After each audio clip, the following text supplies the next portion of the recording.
Nós vamos ter agora a palestra do Edré Quintão Moreira. Como eu falei, o Edré é bacharel, mestre e doutorando em Ciência da Computação pela UFMG, servidor aqui da casa, arquiteto de software em projetos da UFMG com a Fundep durante 13 anos. O Edré, a palestra dele, ele é um especialista na computação, e aqui para a gente, nós temos aqui alguns que são da área da computação, mas a maioria não é.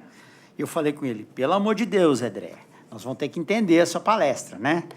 Então, ele vai ter essa preocupação. Então, vamos pedir para ele tomar aqui assento. Você já colocou a sua palestra aqui, né? A palestra dele, tem essa preocupação, vai fazer uma palestra de divulgação, não vai usar muito... igual nós temos juridiquês, né? Como é que chama? O computês? O computês. Então, a palestra dele é mineração de dados e algoritmos através de exemplos. Então, com a palavra, o André Quintão Moreira.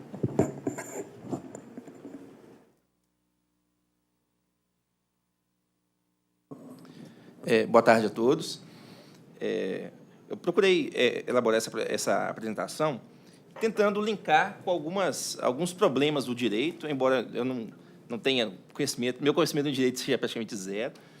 E eu coloquei alguns exemplos aqui de redes sociais, que é o tema que eu tenho estudado mais, e é um tema que é de fácil percepção por todos, imagino eu. Tá? Eu vou procurar não ser muito extenso e vou discorrer um pouco sobre o assunto aqui. Bem, o que é e para que serve a mineração de dados, né? Estão ouvindo bem? Aqui tem que chegar o microfone mais perto. Tá bom, né? Tá bom aqui? Melhorou? Então, a mineração ela visa analisar grandes volumes de dados, né? E procurar por informações que estão ali, às vezes que não saltam aos olhos, né? E principalmente dados que envolvem muitas variáveis. Já comecei com o computador aqui. O que são essas variáveis, né? Para a gente é simples imaginar, quando a gente vê aqueles gráficos 2D, assim, um XY, você olha para ele, a gente consegue visualizar ali alguma informação de forma fácil, né? Mas, quando a gente está analisando grandes volumes de dados, os dados que a gente tem hoje em dia, a gente tem diversas variáveis envolvidas, né? Um exemplo que eu tenho aqui, né? Uma internação no SUS, um atendimento de um paciente no SUS. O paciente tem uma idade, ele tem uma cidade onde ele mora, ele tem a cidade onde foi atendido, ele tem o hospital, o valor pago, o tempo que ficou lá. Então, é uma quantidade de informação enorme. Um outro exemplo, se a gente vai analisar uma imagem de 30 pixels, 30 por 30. 30 pixels, não sei se vocês têm ideia, mas é uma coisa desse tamanhozinho. Assim. Se a gente transforma cada pixel em um atributo, em uma variável, são 900 atributos que a gente tem, né? Então, o problema não é só o volume, mas o que está descrito ali. E nem toda aquela informação ela é relevante. Então, um dos grandes problemas da mineração é exatamente selecionar quais são os dados que são relevantes naquela massa de dados enorme que a gente tem ali. Tá?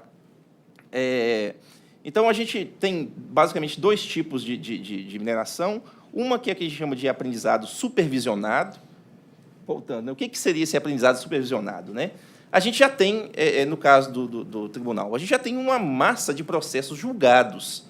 Ou seja, eu tenho a origem daquele dado, tenho alguma coisa que foi julgada e tenho o resultado final daquilo, eu tenho um rótulo para aquilo, né? Então, se eu tenho um passado que eu já conheço e aquele passado já tem um rótulo, isso torna possível eu aprender com aquilo, né? Se você olha, né, um bom advogado pode olhar para aquilo lá, quando chega uma causa para ele, o que ele faz, na verdade, é olhar para isso. O que ele já sabe sobre aquilo e qual que é a probabilidade de sucesso daquilo aí, dado que ele sabe como que as outras causas foram julgadas.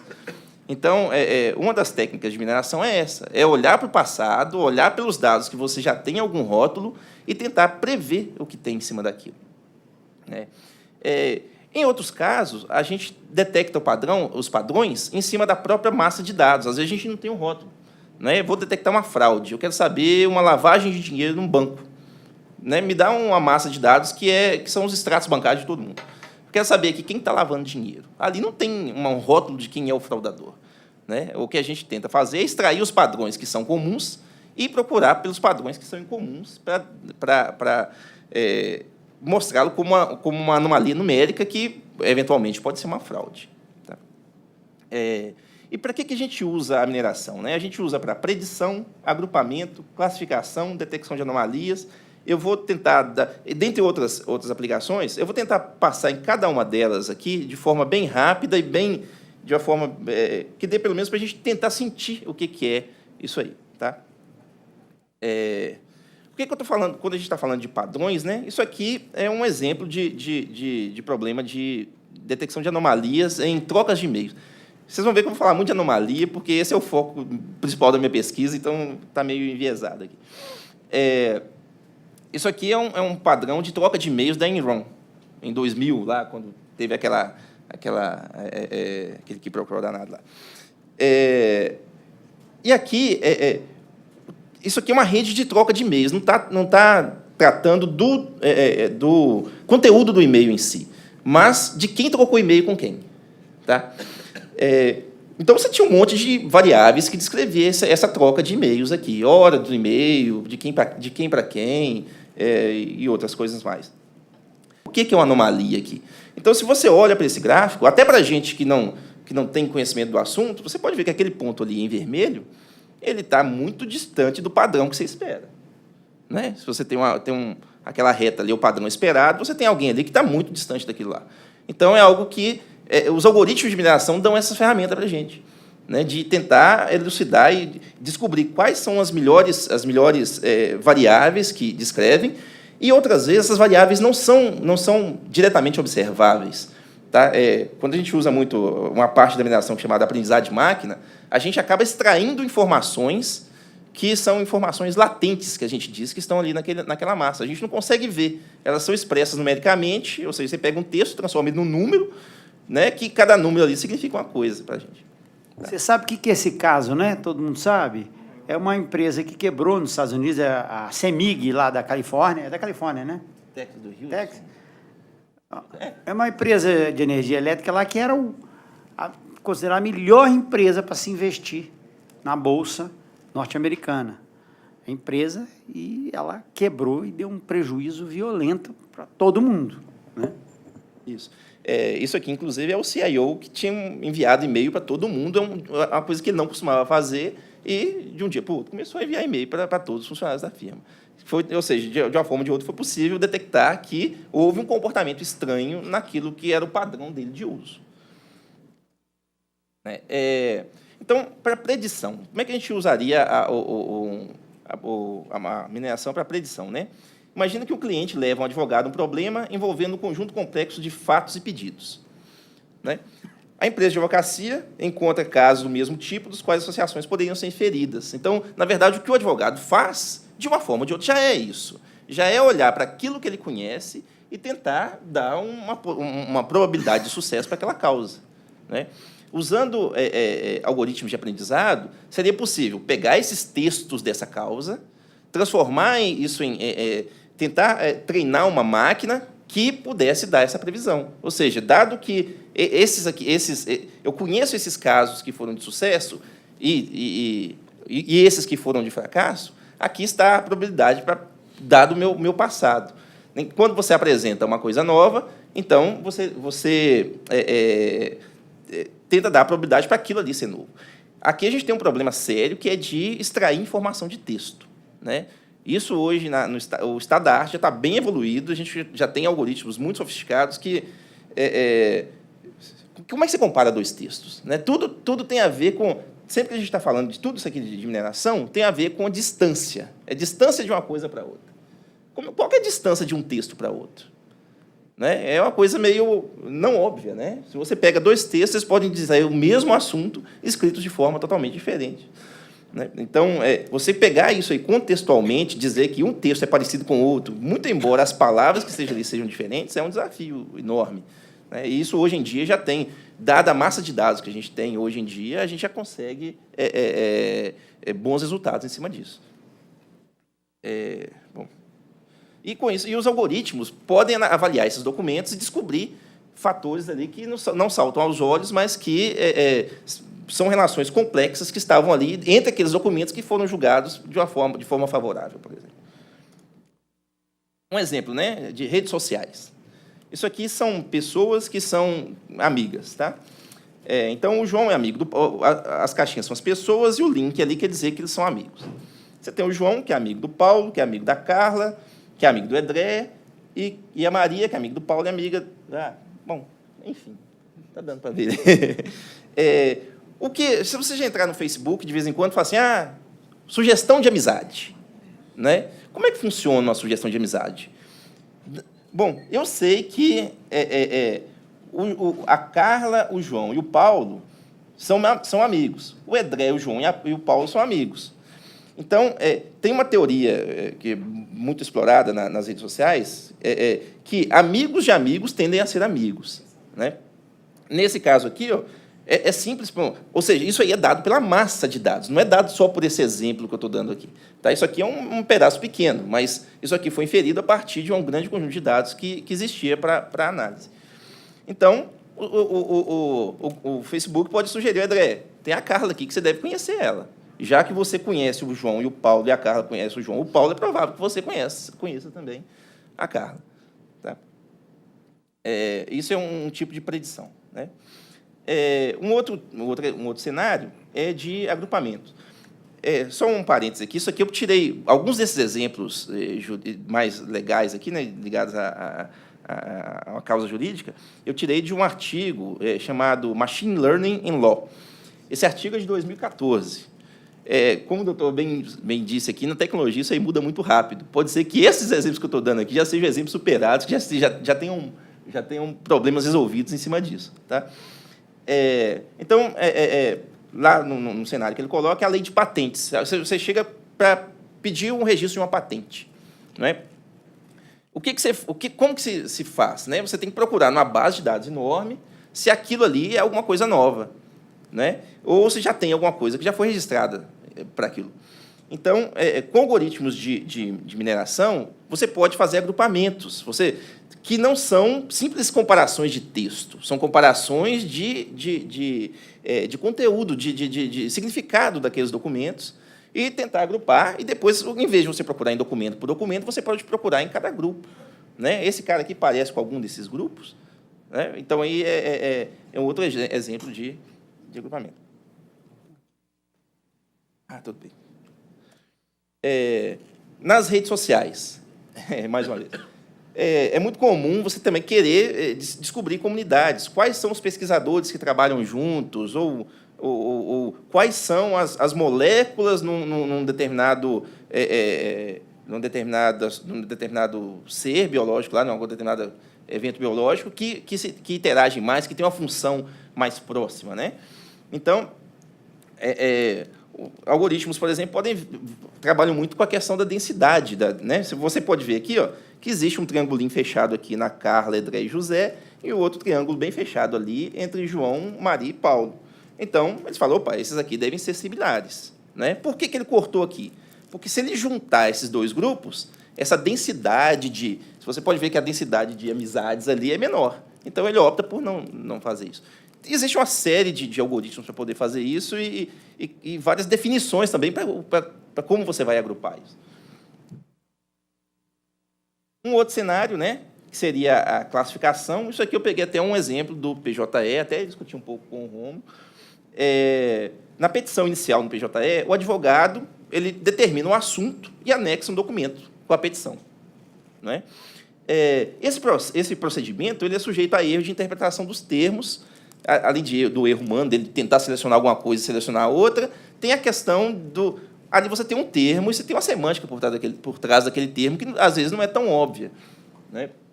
Usando o passado, que a gente sabe que já foi rotulado, a gente consegue sugerir, analisando o texto que ele está colocando, sugerir para ele quais são os termos que dizem respeito àquela petição. Né? Tá muito superficial, está numa profundidade razoável. E aí você tem uma classificação até com maior acurácia do que a classificação manual pelo advogado. Né? Um outro exemplo nas redes sociais, Você sabe que o Edré, obviamente, torce para o Cruzeiro, porque eu sou cruzeirense, né? O José torce para a América. Eu tenho defeito. Não. E a Carla, que torce para o Atlético. Do outro lado, você sabe que o João torce para o Cruzeiro. Quais são as torcidas? Para quem que torce a Maria e para quem torce o Paulo? Para que serve isso? Para direcionar o marketing, por exemplo. Né? Eu vou oferecer material de... Material de quê que eu vou oferecer para o Paulo? Do Cruzeiro? Talvez não seja, não sei. Com base em algum padrão aqui, né? Aí depende muito da configuração do sistema e tudo, do que você determina, mas eu posso falar, opa, essa rede aqui, se eu entortar ela um pouquinho, ela fica igual do lado de lá. Então, eu associo aqueles rótulos lá que são semelhantes aos rótulos do lado de lá. Tá? Detecção de anomalias. O cenário, né? Em uma petição, o advogado fundamenta a causa com citações de decisões anteriores e já ultrapassadas, e leis já ultrapassadas. Né? Às vezes, os analistas e juízes perdem muito tempo analisando aquilo ali, até chegar à conclusão que aquilo ali é alguma coisa que já não tem mais fundamentação. Né? Com o algoritmo de detecção de anomalias, a gente consegue acusar isso de forma mais rápida. E aí fica muito... A análise disso aí, ou seja, você já pode apontar aquilo para o analista, e o analista pega aquela causa e aí verifica aquilo que foi sugerido para mim realmente está correto, aquela falta de fundamentação ali é isso mesmo. Aqui, em redes sociais, né, o Edré aqui está como um X9 na linguagem dos bandidos. Né? Você tem uma rede de um lado e uma rede do outro, e o Edré conecta essas duas redes. Ele está ali simplesmente fazendo uma ponte.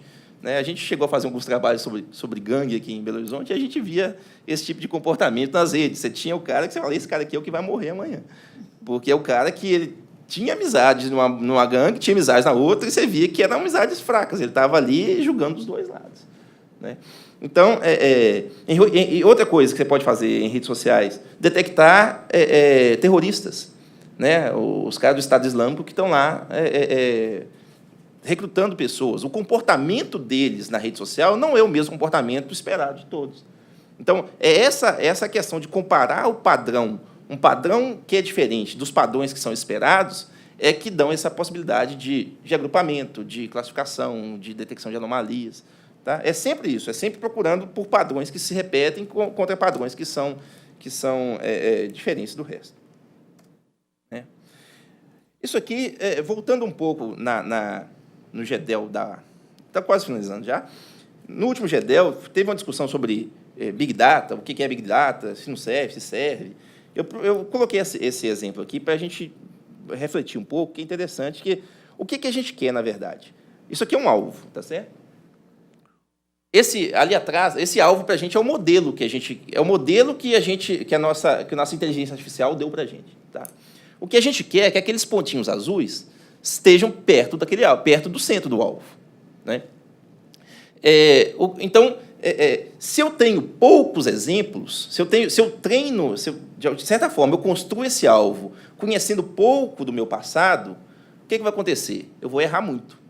Né? Você vai ter um espalhamento maior. Quando você tem mais exemplos, você tem chance de acertar mais, porque você já viu mais do seu mundo passado, você tem uma representação melhor do seu mundo anterior. Né? Mas não adianta você ter exemplos que sejam só de um tipo. Você tem aquela imagem de baixo, ali, onde você vai lá e constrói um modelo, digamos que você pegue processos que só dizem respeito a horas extras. E depois você tenta classificar alguma coisa que é sobre férias que não foram pagas, alguma coisa do tipo. Você vai errar feliz, você vai estar achando que você vai com um modelo muito bom, vai sempre estar pertinho, o seu espalhamento vai ser muito pequeno, mas está sempre errando, porque o seu modelo não teve uma diversidade suficiente para poder prever aquilo que você quis. Né? Então, aí que entra a importância não só da quantidade, como também da variedade de dados. Né? Para você treinar e conseguir construir um bom modelo, a gente precisa de ter tanto uma boa representatividade do meu conjunto, quanto volume para poder dizer que aquilo, para poder detectar quais são os padrões normais daquilo lá. Né? Ou seja, não tem como você fugir do Big Data por aqui. Né? Ou seja, não adianta você ter pouca coisa, você tem que ter muita coisa e variado. E, por fim, uma outra pergunta que teve também, um outro questionamento, foi em relação ao advogado trabalhando junto com o analista do outro lado, né, um técnico do lado de lá. Isso é fundamental para o sucesso de um projeto de Big Data. Não adianta você me dar a base de dados do PJE e falar, André, acha para mim os padrões. Eu posso até tentar encontrar os padrões, mas quem vai dizer que se os padrões são válidos ou não é quem entende do negócio. Então, essa interação... Então, isso aqui é um processo chamado CRISP, que é um dos processos de mineração muito difundidos, onde a gente pode ver aí que tem uma interação grande ali em cima. A primeira coisa, entendimento do negócio. Então, se eu vou fazer uma coisa, eu tenho que saber do que se trata, né? O entendimento do dado que está por trás daquilo, tá? Que também está ligado ao entendimento do negócio. E aí vem toda a preparação do dado. Em geral, o dado não está pronto para trabalhar, tem que extrair features. Uma coisa interessante dos documentos jurídicos é que eles são muito estruturados, ao meu ver, né? Você tem muitas citações, né? Trabalhar com citações é algo que, em computação, a gente faz bastante. Então, se a gente tiver um jeito eficiente de extrair as citações, a gente consegue caracterizar bem o documento sem saber o texto como um todo. Isso é só isso da minha cabeça, tá, gente? Pode estar tudo errado. Depois desse dado preparado, a gente tem que realmente construir os modelos. Essa construção de modelos ela pode ser... Aí tem vários algoritmos, mas tem algoritmos que são mais rápidos, tem algoritmos que demoram dias para poder construir um modelo, para a gente poder provar alguma coisa. É aí onde entra esse poder computacional que a gente usa na nuvem, do TensorFlow e outras ferramentas que tem disponíveis, porque o hardware para isso é um hardware mais caro, digamos assim. A gente precisa de grande poder de processamento, muitas vezes. Tá? Por fim, a avaliação. Com certeza, a avaliação envolve tanto o cientista de dados quanto quem entende do negócio, para dizer se aquilo que foi extraído realmente tem algum valor. Caso contrário, volta lá em cima, começa tudo de novo. Então, é um processo interativo e isso aí é um ciclo. Né? À medida que coisas são descobertas, outras coisas surgem e por aí vai. É aquilo que a gente estava discutindo hoje de manhã também, sobre um fraudador tem uma forma de fraudar. Se ele é pego com aquela forma, ele vai tentar mudar a sua forma de fraudar. Então, você tem que correr atrás e ver qual o padrão que tá diferindo. Tá? É isso que eu queria apresentar, basicamente. Foi bem Doutor, uma dúvida aqui. Claro. O senhor falou de padrão de normalidade. Uhum. Aí eu queria ver justamente a questão de segurança. Como é que se faz isso? Por quê? Vamos imaginar que a pessoa gasta todo mês R$3.000 no cartão de crédito. Uhum. Aí, no 5º mês, ela vai lá e gasta R$10. Foi comprar uma bala. Não comprou uma coisa cara. Aí ligam para ela e detectam, olha, seu cartão de crédito padrão é irregular. Quer dizer, você tem um padrão normalidade, você é uma pessoa honesta, e de repente você compra uma coisa, é você que está comprando, não é um fraudador, e o serviço de segurança identifica e fala, olha, imaginando que não fosse você. Então, como se faz isso? Essa é uma questão. E a outra questão que o senhor falou em relação à parte jurídica aqui, de verificação de dados. Então, você falou de revogação num preceito. Existe alguma ferramenta, em algum programa já, que de repente o advogado citou artigo X, e de repente esse programa vai identificar, não, ele está citando um artigo revogado, ou ele mudou a redação do artigo, e a gente pudesse colocar isso no texto e passar como se fosse uma ferramenta de busca no texto todo para fazer isso? Ou uma citação de texto de um fulano Z, que também ele mudou a citação, para também achar onde é que está a falha? Vou começar pela segunda pergunta, que isso aí eu acho que talvez o Romulo saiba dizer melhor que eu. A parte jurídica, realmente, eu conheço pouquíssimo. Na verdade, eu estudei um pouco para poder... Mas eu digo bastante técnico, isso é possível. De informática é possível isso também. De detectar dessa detecção e de se fazer isso, né? Sim. A gente tem que analisar cada caso, mas, em geral, você consegue ter ferramentas que identificam esse tipo de coisa. Com relação ao primeiro caso, né, da detecção de fraudes, cartão de crédito usa muito isso. Não é o fato de você comprar esse mês 5.000 e comprar mês que vem R$10 que só por isso você se tornou fraudador, não. Provavelmente os algoritmos que estão por trás estão falando, opa, esse é um padrão comportamental que é não esperado na massa. E não é específico seu, muitas vezes, entendeu? Então, eles tentam, como o negócio é meio preventivo, eles tentam te ligar e falar, opa, né, eu vou te bloquear aqui por sua segurança, digamos assim. Mas os padrões tentam evoluir em relação a isso também, né? Se aquilo que você diz que é uma situação normal sua, é uma informação que pode ser alimentada, que o algoritmo pode se aproveitar disso para depois não te acusar de novo, não tentar te bloquear de novo.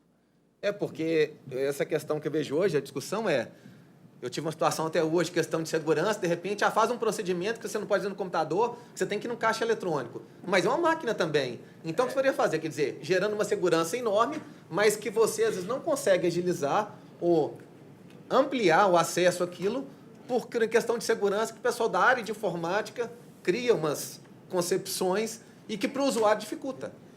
Observe que isso aí não tem nada a ver com o algoritmo em si, né? Isso aí já é o procedimento do banco de fazer isso. Poderia ser de uma forma mais simples. Eu também concordo que eu já passei raiva demais com esse negócio. Né? Uma vez eu tive que ler uma página de segurança. Eu falei, eu estou com problema no meu celular. Me botaram para ler uma página e falaram, você leu? Li. Então agora você pode fazer isso.